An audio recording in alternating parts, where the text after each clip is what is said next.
ఇంకా పైనున్న వాళ్ళ పరిస్థితి ఏంటి? సార్ ముందుగా ముప్పాళ్ళ సుబ్బారావు గారు అడ్వకేట్ గారికి బీజేపీ మిత్రుడు కృష్ణకాంత్ గారికి నమస్కారం సార్. ఈ అవినీతికి కాదేది అనర్హం అనే స్థాయిలో వైకాపా నేతలు విపరీతమైనటువంటి దోపిడీకి పాల్పడ్డారు గత ఉమ్, 5 సంవత్సరాల్లో. ఉమ్, అయితే మనం అనుకున్నట్టు ఇక్కడ పిఏకి ఇంత డబ్బులు అనేది కాదు సార్. ఉమ్, దీంట్లో డైరెక్ట్ గా జగన్మోహన్ రెడ్డి తన బినామీగా పెట్టుకున్నాడు. జగన్మోహన్ రెడ్డి ఏం చేస్తాడంటే ఈ డబ్బుని ఎప్పుడు ఎక్కడ ఎవరికి అందజేయాలి, ఈ బినామీ సూత్రధారుల లిస్ట్ ఉంటుంది అతని దగ్గర. ఇతను పొరపాటున తోక జాడిచ్చాడు అనుకోండి, ఉమ్, ఇతను బాత్రూమ్ కదా మళ్ళా బిగిన్ అవుద్ది. తెలుసు ఆ సంగతి వీళ్ళకి. ఈ బినామీదారులు చాలా మంది హవాలా లిస్ట్ ఉంటుంది జగన్ దగ్గర. ఉమ్, ఈ వాళ్ళ ఆస్తులు వాళ్ళ పేరు మీద ఉంటాయి. ఎంతవరకు వాడుకోవాలో అంతవరకే జీతాల లెక్కన జీతం లెక్కన ఇది ఉంటుంది, లేకపోతే విలాసాలకు ఏదో ఉంటుంది తప్ప ఇది మొత్తం గనక వీడు వాడుకోవటమో ఏటన్నా వెళ్ళటమో జరిగితే వీడికి మరణం ప్రాప్తిచ్చింది. నెక్స్ట్ అంతకంటే ఏముండదు నెక్స్ట్ వీళ్ళకి. బర్త్డే ఉండదు వాళ్ళకు, అంతే కదా సార్? ఏముండదు సరే. అసలు వైఎస్ కుటుంబానికి వెన్నతో పెట్టిన విద్య. వాళ్ళు డబ్బు కోసం పదవుల కోసం ఎంత మర్డర్లైనా చేస్తారు, సొంత బాబాయినైనా హత్య చేస్తారు అని మనం చూసినయే. ఓ డబ్బు పదవి. ఆ రోజు రాజశేఖర రెడ్డి గారు మారణ హోమం సృష్టించారు చెన్నారెడ్డి గారిని దించడానికి హైదరాబాద్లో. మరి ఇక్కడ ఇవాళ కొడుకేమో 5 సంవత్సరాల అధికారం ఇస్తే క్విడ్ ప్రోకో అన్నాడు. అసలు ఎక్కడెక్కడ కొత్త కొత్త అసలు ఈ ఐపీసీ కానీ సిఆర్పిసిలు కానివ్వండి, ఇప్పుడు వచ్చిన బిఎన్ఎస్ భారత న్యాయ సంహిత, ఈ దాంట్లో చట్టాలు సరిపోవు. ఎందుకంటే అంత క్రిమినల్ మైండ్ సార్. విజయసాయి రెడ్డిని చూసాం మనం. విజయసాయి రెడ్డి అనేవాడు పెద్ద నొటోరియస్ క్రిమినల్. అతను ఊహకందని క్రిమినల్. ఈ మన federal bureau of investigation America వాళ్ళు దర్యాప్తు సంస్థకు దొరికితే దొరకాలేమో కానీ ఇక్కడ సిబిఐలకి దొరికే ప్రసక్తే లేదు. మనం చూసాము సొంత బాబాయిని హత్య చేస్తే సుప్రీంకోర్టులో హైకోర్టు ఎగతాళి చేసింది. తెలంగాణ హైకోర్టు మేము అరెస్ట్ చేయబోతా ఉన్నాము అని బెయిల్ పిటిషన్ సందర్భంగా సిబిఐ లాయర్ అంటే నవ్వాడు జడ్జి గారు. మీరెప్పుడు అరెస్ట్ చేస్తారులే కానీ కానివ్వండి అన్నాడు ఆయన. అన్నట్టే తల్లి అనారోగ్యం పేరుతో ఓ పెద్ద గంజాయి బ్యాచ్ని వేసి సిబిఐని కూడా భయపెట్టేసి వెనక పంపించేశాడు. ఎందుకంటే వాళ్ళదంతా రాజారెడ్డి రాజ్యాంగం. వాళ్ళ నాన్న హయాం నుంచి మనం చూస్తా ఉన్నాము. హత్యలు, దోపిడీలు, దొంగతనాలు అనేక రకం. ఎందుకు చిన్న ఉదాహరణ, వాళ్ళ చేనేత వర్గానికి చెందినటువంటి వెంకట నరసయ్య అనే అతను వాళ్ళ దగ్గర ఏదో చిన్న తగాదా వచ్చి రాజశేఖర రెడ్డి గారి దగ్గరకు వస్తే ఆయనేమో రాజారెడ్డి దగ్గరికి పంపిస్తే నాకు 25% ఇస్తే చేస్తానన్నాడు. ఏదో అక్కడ 25% కాస్త 50 అయింది. చివరికి దీంట్లో లాభాలు, ఈ లాటరైట్ మైన్స్లో ఈ లాభాలు చూసినటువంటి రాజారెడ్డి రాజశేఖర రెడ్డి ఇద్దరు కలిసి ఒక ఫైన్ మార్నింగ్ అతన్ని మర్డర్ చేశారు. అతను మర్డర్ చేసిన తర్వాత ఆయనకి పిల్లలు లేరు వెంకట నరసయ్య గారికి. వాళ్ళ మేనల్లుళ్ళు హైదరాబాద్లో ఉంటారు. వాళ్ళు ఏదో కమ్యూనిస్టు విప్లవ భావాలు వాళ్ళు. వాళ్ళు సెక్రటేరియట్కి పద్ధతి ప్రకారం రాజశేఖర రెడ్డి పిలిచి ఫైర్ ఓపెన్ చేస్తే ఆ పక్కన ఉన్న ప్రసాద్ అని మైనింగ్ ఎంప్లాయీ సెక్రటేరియట్లో ఏఎస్ఓ స్పాట్లో చనిపోతే వెంటనే రాజశేఖర రెడ్డి పంచె బిగించి సెక్రటేరియట్లో పరిగెత్తి బాత్రూంలో దాక్కున్నాడు. పంజాగుట్ట సిఐఏ వాళ్ళు ఎవరో వచ్చిందా కూడా బయటికి రాలా రాజశేఖర రెడ్డి. ఇంత నేరాల మయం సార్ వాళ్ళ జీవితం అంతా. డబ్బు కోసం ఏమైనా చేస్తారు. ఎలాంటి కోకొల్లలు చెప్తా నేను. అప్పుడు ఏపీసీఎల్సీ వాళ్ళు, సివిల్ లిబర్టీస్ వాళ్ళు కూడా కడపలో పాలెగాళ్ల రాజ్యం పుస్తకంలో ఓసన్న అని ఒక మైనారిటీ, ఓసన్న అనే ఒక గిరిజనుడిని పెట్రోల్ పోసి తగలబెట్టడం. నిన్నగాక మొన్న ఆయన ఒక ప్రెస్ మీట్ పెట్టి వాళ్ళ 3 తరాల చరిత్ర చెప్తే ఆ బాధితులు అందరూ బయటకు వచ్చి చెప్పారు. అట్లానే ఇప్పుడు వీళ్ళ చరిత్ర అంతా కూడా ఇది. ఇవాళ పిఏ అన్నాం మనం, కె నాగేశ్వర రెడ్డి. మరి కె నాగేశ్వర రెడ్డి కాకుండా మా గుంటూరు జిల్లా మేడికొండూరు సంబంధించినటువంటి ఇంకో వ్యక్తి పేరు చెప్తా ఉన్నారు, వీరారెడ్డి, దండా వీరారెడ్డి. నేను ఉదయం ఎంక్వైరీ చేశా. వీరారెడ్డి చాలా నార్మల్గా ఉంటాడండి, మరి ఊళ్ళో మరి ఇవన్నీ తెలియదు అన్నారు. మరి అతనికి కూడా తెలుసో లేదో వీరారెడ్డికి తన పేరు మీద ఉన్నట్టు మరి అది ఏం జరుగుతుందో కూడా తెలియని పరిస్థితి. వాళ్ళ సజ్జలకేమో ఒక పక్క నుంచి లిక్కర్ దాంట్లోనేమో సమన్లు వచ్చే అవకాశం కనపడతా ఉంది. ఒక పక్క ఏమో దుబాయ్, ఆఫ్రికాల్లో ఈ కేఎన్ఆర్ పెట్టుబడులు ఉన్నాయి. ఇవన్నీ కూడా జగన్ పెట్టుబడులే. మనం నిరూపించడం అంటారా? చెప్పే కదా ఇందాక, నొటోరియస్ క్రిమినల్స్ వీళ్ళంతా కూడా. ఒక్కటిసారి మధ్యలో వస్తున్నాను అంటే మీరు అన్నారు ఈ 5 ఏళ్లలో అని. కాదు, ఈయనది 5 ఏళ్ళు కాదు, రాజశేఖర రెడ్డి గారు ముఖ్యమంత్రిగా ఉన్నప్పటి నుంచే మొదలైంది కదా ఈ రాజశేఖర రెడ్డి గారు ముఖ్యమంత్రి నుంచే బిగినైంది. అదంతా కూడా ఏదో మొక్కై మానయ్య అయినట్టు జగన్మోహన్ రెడ్డి వచ్చిన తర్వాత మానైపోయింది. ఆ రోజు కూడా విజయసాయి రెడ్డి కూడా ఓరియంటల్ బ్యాంక్ ఆఫ్ కామర్స్ దాంట్లో మెంబర్గా ఉండి టీటీడీ బోర్డు మెంబర్గా ఉండి ఎంత బ్యాంకింగ్ దోచుకున్నాడో అందరికీ తెలుసు. ఇవాళ అతను పత్తిగా రాజకీయాలు మానుకున్నా అన్నాడు, సేద్యం చేస్తాను, మళ్ళా రాజకీయ పార్టీ పెడతానంటున్నాడు, మళ్ళా ఏదో టీవీ ఛానల్ పెడతానంటున్నాడు. అక్కడ ఎవరో ఒక శాంతి అని చెప్పి ఎండోమెంట్ ఆఫీసర్ అరెస్ట్ చేయగలే చంద్రబాబు మీద విషయం కక్కాడు. ఇవన్నీ అది ఒక క్రిమినల్ గ్యాంగ్ పార్టీ అండి. అది మన ఊహకందదు. జగన్మోహన్ రెడ్డి అనేవాడు మొన్న ప్రెస్ మీట్లో పెట్టినప్పుడు మనకు క్లియర్గా అర్థమైపోయింది.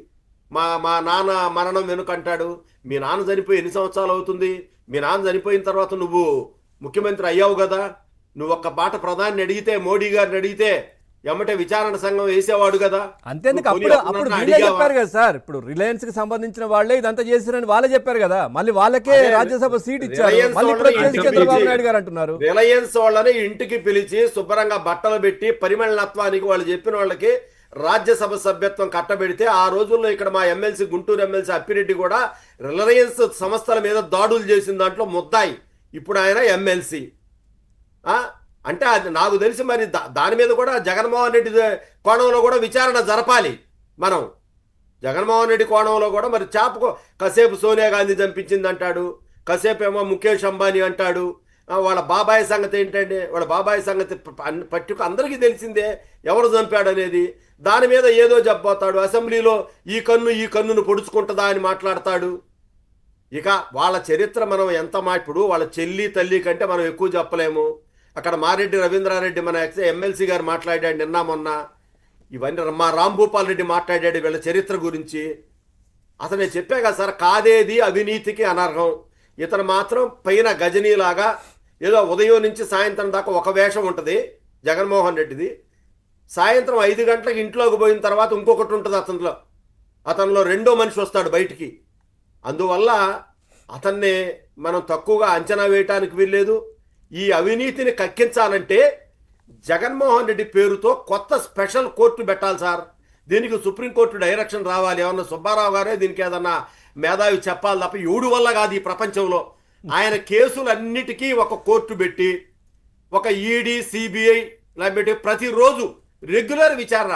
అసలు ఏం లేదు సార్, నేను ఇప్పుడు సామాన్యుడికి న్యాయ వ్యవస్థ మీద, పోలీసు వ్యవస్థ మీద, భారత అత్యున్నత దర్యాప్తు సంస్థ సిబిఐ మీద కూడా నమ్మకం పోతుంది. ఎందుకు పోదు సార్? జగన్మోహన్ రెడ్డి అనేవాడు ఇన్ని నేరాలు చేసి 16 నెలలు జైల్లో చెప్పకూడదన్న తర్వాత ఈ రోజు కూడా తన కోర్టుకు పోడు. ఏ కేసులో కూడా కోర్టుకు పోడు.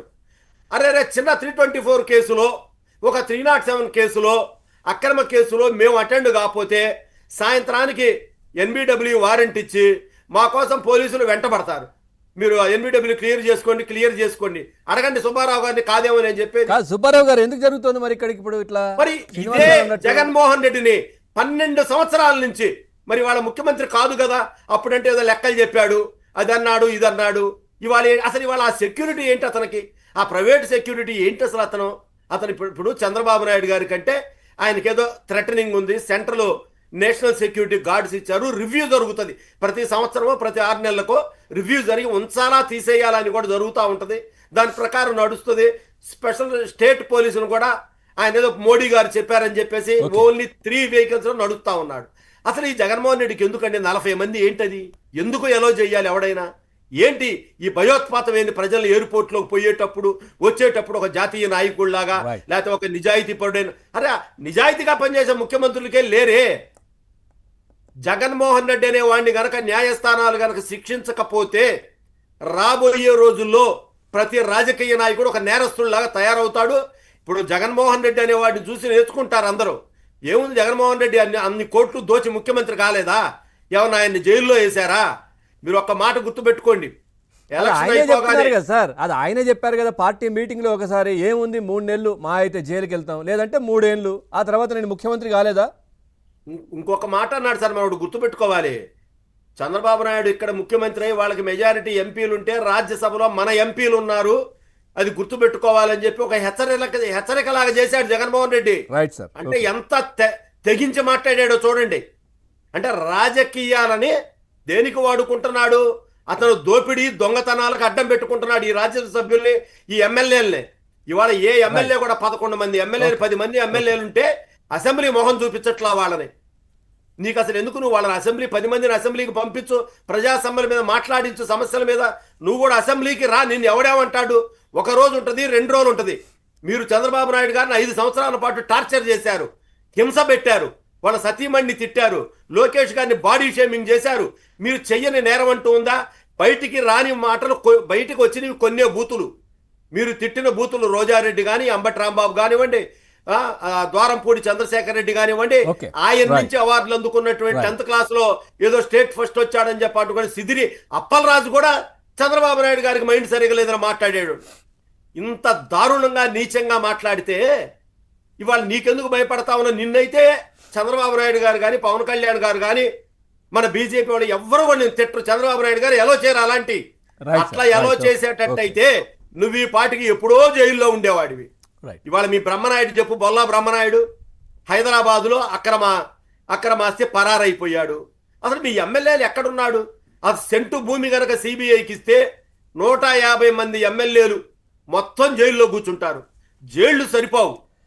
అసలు ఈ ప్రభుత్వం కనుక మీ మీద విచారణ వేయాలంటే మాకు 5 సంవత్సరాలు మేము అభివృద్ధిని మర్చిపోయి ఇక మీ వెంటే పడాల్సి వచ్చింది. Right, okay. ఇది మాత్రం సుబ్బారావు గారు నేను చెప్పిన సజెషన్ ఇందాక కొద్దిగా ఆలోచన చెయ్యాలి. ఏదైనా సుప్రీంకోర్టులో ఏదైనా అట్లా వేస్తే ఏమైనా వీలవుతుందా లేదా అనేది. ఏది కొత్త వీరికే ఒక కొత్త కోట, స్పెషల్ కోర్టు పెట్టొచ్చు కదా సార్. ఇప్పుడు మనం చాలా కేసుల్లో గ్యాంగ్ రేపు అట్లాంటి కేసుల్లో స్పెషల్ కోర్టు పెడతా ఉన్నాం. 6 నెలల్లో 4 నెలల్లో తీర్పులు ఇచ్చిన సందర్భాలు ఉన్నాయి. మరి ఇంత నేరస్తుడు ఈడీ ఫెమా అన్ని కేసుల్లో ఉన్న రాజకీయ నాయకుడు, ప్రజలకు మార్గదర్శకత్వం చేయాల్సిన రాజకీయ నాయకుడిని ఈ విధంగా 12 సంవత్సరాలు పెట్టి వదిలిపెడితే ఇక మంత్రులు ఏంటి, ఎమ్మెల్యేలు ఏంటి? ఇప్పుడు వాళ్ళు ఏం చెప్తారు? మా నాయకుడు తప్పు చేస్తే ఎప్పుడు అరెస్ట్ చేయొచ్చు కదా, మా నాయకుడిని కోర్టు శిక్షించవచ్చు కదా, మా నాయకుడిని సిబిఐ అరెస్ట్ చేయొచ్చు కదా. ఎవడు చెబుతాడు వీటన్నిటికి సమాధానాలు? సామాన్యుడు కడుపు మండితే మనం నక్సలైట్ల గురించి మాట్లాడుకుంటా ఉన్నాం. ఏంటి ఇవన్నీ? ఒక్క నిమిషం సార్. కృష్ణకాంత్ గారు